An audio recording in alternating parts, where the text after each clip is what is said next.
नारायण नारायण नारायण नारायण। श्रीमद् भागवत अष्टम स्कंध अथ द्वितीयोऽध्यायः। दूसरा अध्याय। ग्राह के द्वारा गजेंद्र का पकड़ा जाना। श्री सुखदेव जी ने कहा, आसीत् गिरिवरो राजन स्त्रीकूट इति विश्रुतः।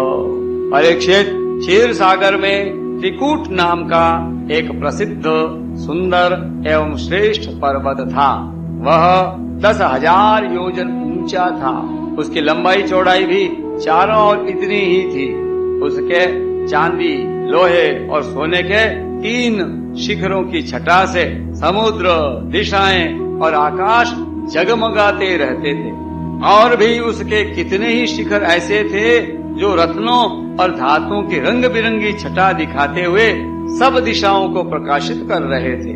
उनमें विविध जाति के वृक्ष, लताएं और झाड़ियां थी। झरनों की झरझर से वह गुंजायमान होता रहता था। सब ओर से समुद्र की लहरें आकर उस पर्वत के निचले भाग से टकराती। उस समय ऐसा जान पड़ता मानो वे पर्वत राज के पांव पखार रही हों। उस पर्वत के हरे पन्ने के पत्थरों से वहां की भूमि ऐसी सांवली हो गई थी जैसे उस पर हरी भरी दूब लग रही हो। उसकी कंदराओं में सिद्ध, चारण, गंधर्व, विद्याधर, नाग, किन्नर और अप्सराएं आदि विहार करने के लिए प्रायः बने ही रहते थे। जब उसके संगीत की ध्वनि चट्टानों से टकराकर गुफाओं में प्रतिध्वनित होने लगती थी, तब बड़े बड़े गर्वीले सिंह उसे दूसरे सिंह की ध्वनि समझकर सह न पाते और अपनी गर्जना से उसे दबा देने के लिए और जोर से गरजने लगते।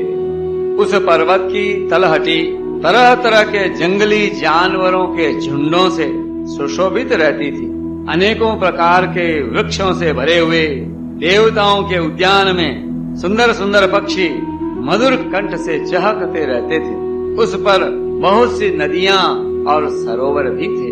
उनका जल बड़ा निर्मल था। उनके पुलिन पर मणियों की बालू चमकती रहती थी।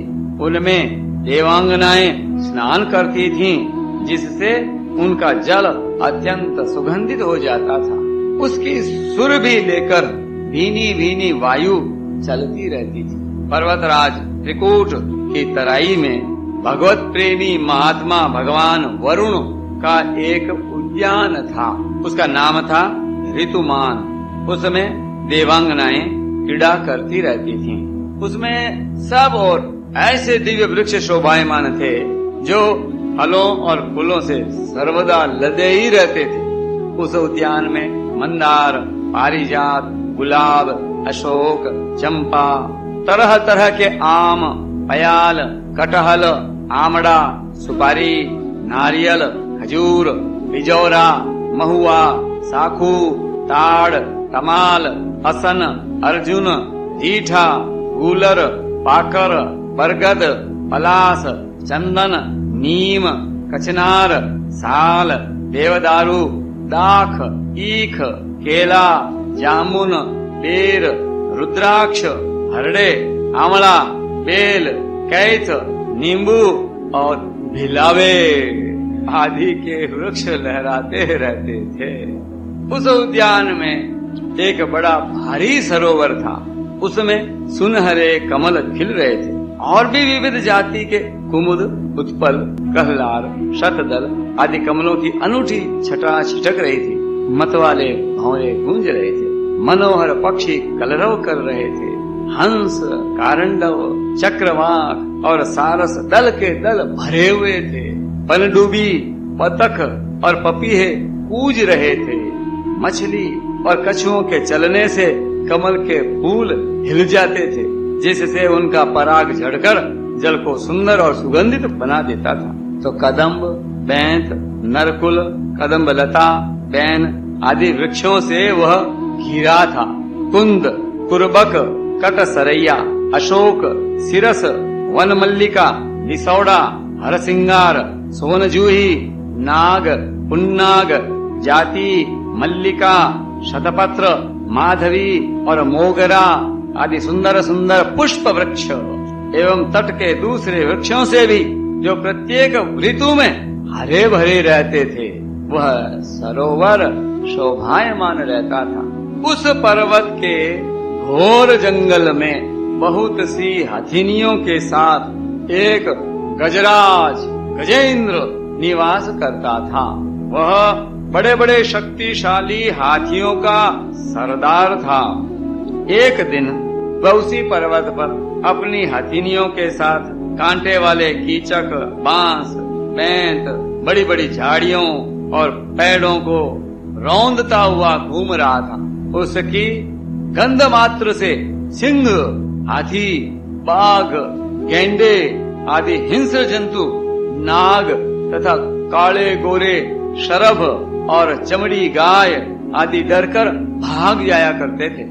और उसकी कृपा से ये भेड़िए, सुअर, भैंसें, रीछ, शल्य, लंगूर तथा कुत्ते, बंदर, हरिण और खरगोश आदि क्षुद्र जीव सब कहीं निर्भय विचरते रहते थे। उसके पीछे पीछे हाथियों के छोटे छोटे बच्चे दौड़ रहे थे। बड़े बड़े हाथी और हथिनियां भी उसे घेरे हुए चल रही थी। उसकी धमक से पहाड़ एक बारगी कांप उठता था। उसके गंडस्थल से टपकते हुए मद का पान करने के लिए साथ साथ भंवरे उड़ते जा रहे थे। मद के कारण उसके नेत्र विह्वल हो रहे थे। बड़े जोर की धूप थी, इसलिए वह व्याकुल हो गया और उसे तथा उसके साथियों को प्यास भी सताने लगी। उस समय दूर से ही कमल के पराग से सुवासित वायु की गंध सूंघ कर वह उसी सरोवर की ओर चल पड़ा, जिसकी शीतलता और सुगंध लेकर वायु आ रही थी। थोड़ी ही देर में वेग से चलकर वह सरोवर के तट पर जा पहुंचा।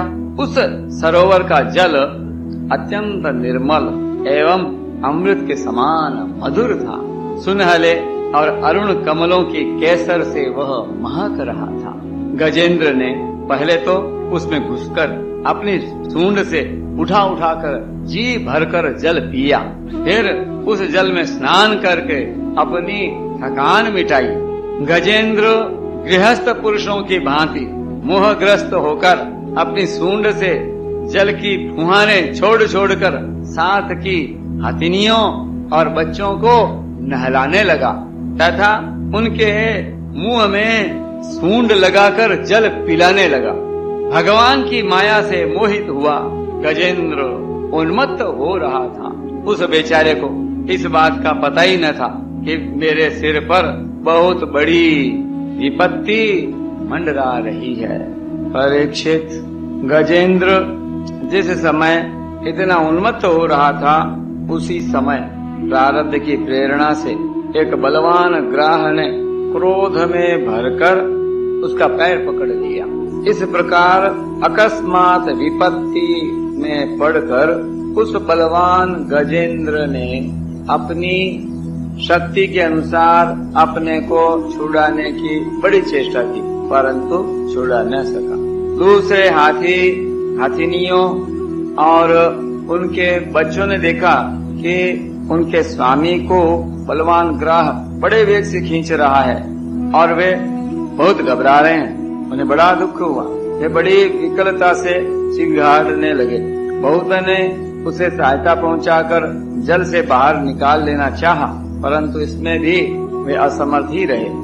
गजेंद्र और ग्राह अपनी अपनी पूरी शक्ति लगाकर भिड़े हुए थे। कभी गजेंद्र ग्राह को बाहर खींच लाता तो कभी ग्राह गजेंद्र को भीतर खींच ले जाता। परीक्षित, इस प्रकार उनको लड़ते लड़ते 1000 वर्ष बीत गए और दोनों ही जीते रहे। यह घटना देखकर देवता भी आश्चर्यचकित हो गए। अंत में बहुत दिनों तक बार बार जल में खींचे जाने से गजेंद्र का शरीर शिथिल पड़ गया।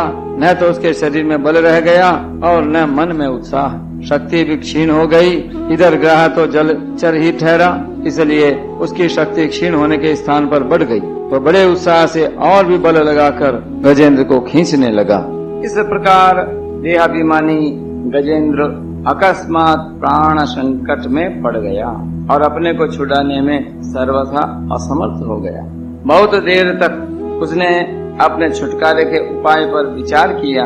अंत में वह इस निश्चय पर पहुंचा, यह ग्राह विधाता की फांसी ही है, इसमें फंसकर मैं आतुर हो रहा हूँ। जब मुझे मेरे बराबर के आके भी इस विपत्ति से न उबार सके, तब ये बेचारी हथिनियां तो छुड़ाई कैसे सकती हैं। इसलिए अब मैं संपूर्ण विश्व के एकमात्र आश्रय भगवान की ही शरण लेता हूँ। काल बड़ा बली है, यह सांप के समान बड़े प्रचंड वेग से सबको निगल जाने के लिए दौड़ता ही रहता है। इससे अत्यंत भयभीत होकर जो कोई भगवान की शरण में चला जाता है, उसे वे प्रभु अवश्य बचा लेते हैं। उनके भय से भीत होकर मृत्यु भी अपना काम ठीक ठीक पूरा करता है। वही प्रभु सबके आश्रय हैं, मैं उन्हीं की शरण ग्रहण करता हूँ।